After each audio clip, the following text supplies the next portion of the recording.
What's it like finally having this film out? I mean, you've been working on it for years now. Yeah. Well, it's wonderful, and it's been nice to get good feedback. People seem to like it. Right now, personally, at Kyle Mooney, like I feel like right now I'm just like, oh, I hope people go to the theater to experience this because I do genuinely like the movie myself, and I think other people will. So I feel good. I'm happy that I got to have this experience, and I got to work with Mark and our whole cast and everybody, and we made something that I'm proud of. But genuinely, I'm feeling like, are people going to go see Brigsby Bear? Because I think they should. I don't know where you get the time between Saturday Night Live and you shot it between 2 seasons, right? Mm-hmm. I don't have the time. That's the thing. You must feel relief.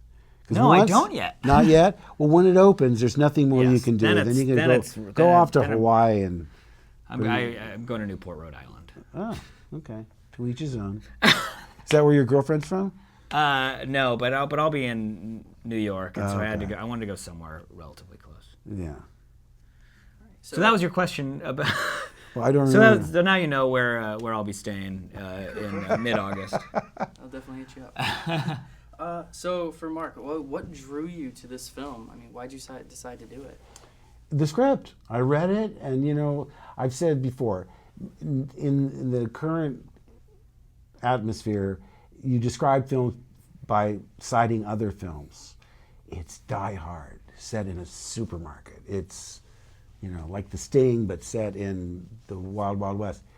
I read this thing. Now, I knew there were Saturday Night Live people connected with it, and from the title, Brigsby Bear, I thought it would be, a wild, R-rated, wacky comedy or something. And I was just taken aback at how unique it was. My wife said, what's it like? I said, I can't answer that question. I don't know what it's like. It's so original, and that's enough to get my attention. Yeah. Okay. So what's one thing that you both hope that audiences take away from watching this film? Well, I can think of a couple things, but I guess generally, this was a movie made by a group of friends. My friend Dave directed it, who I've known since I was 10, and I co-wrote it with my pal Kevin, who I've known since middle school. I've got other friends in the movie as well. And we made a career out of making videos together and working on stuff together, and now we've made a movie together. I would hope that, I think that's like related in the movie. You see James, he works on this project with the person that's close to him, and I would love for people to take away like just the notion of like, you can do this, you can all relate on some creative level and make something happen together. Well, it's such an optimistic film. I mean, it's a Valentine to obsessive compulsives. It's saying it's okay to be different. It's okay to live in your imagination and make the world better in your own mind than it is in reality.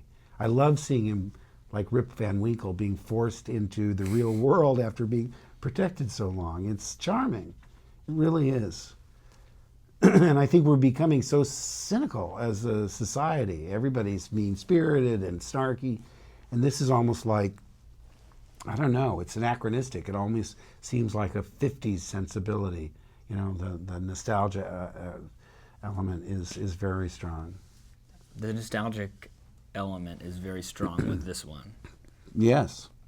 Well, now I said 50s, but 80s. I was trying to the be 80s like, to what you is are what the 50s are. Isn't there a me. quote from one of your other movies, like the Force is strong with this one or something like that? I get it the now. Nostalgic. See, these guys know the catchphrases I'm better sure than I could have articulated that better. I responded to the merchandising. I loved James' set where he's sleeping on Brigsby Bear sheets. He's got the Brigsby Bear lamp and electric toothbrush and all of it. I could relate to that.